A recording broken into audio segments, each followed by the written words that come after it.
Tervetuloa tutustumaan Minka-hankkeen Tunnista ja raportoi arvoketjusi päästöt -työkaluun. Minä olen Minka ja opastan työkalun käytössä. Työkalu auttaa sinua hahmottamaan yrityksesi Scope 3 päästöt nopeasti ja selkeästi. Voit kuvata arvoketjusi toimijat ja niihin liittyvät GHG-protokollan mukaiset päästölähteet. Näet helposti, missä ovat päästökeskittymät ja kehityskohteet. Valitse sivun ylävalikosta Tunnista ja raportoi. Jos kirjaudut ensimmäistä kertaa tai unohdat salasanasi, valitse unohditko salasanasi ja tilaa linkki sähköpostiisi. Etusivulla näet yrityskohtaisen projektikansion.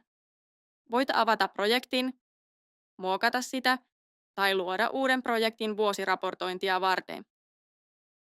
Yksi projekti voi muodostaa esimerkiksi 1 vuoden päästöraportin.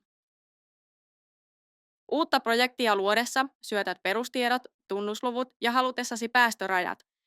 Päästörajat vaikuttavat kaavion luokitteluun.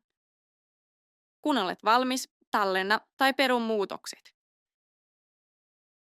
Projektinäkymästä voit muokata tietoja, hallita toimijoita, tarkastella päästöyhteenvetoa ja avata kaavion muotoisen visualisoinnin.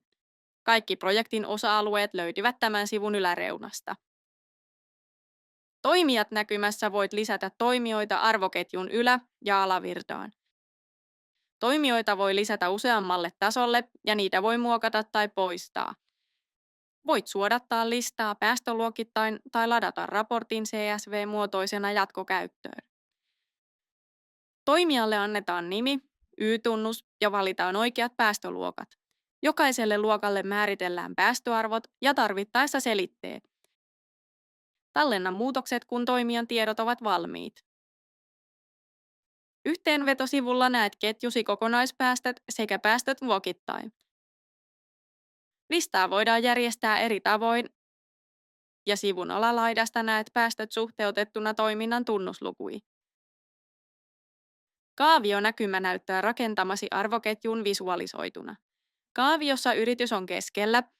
Ylä- ja alavirran toimijoiden päästömäärät näkyvät sekä absoluuttisina että suhteellisina arvoina.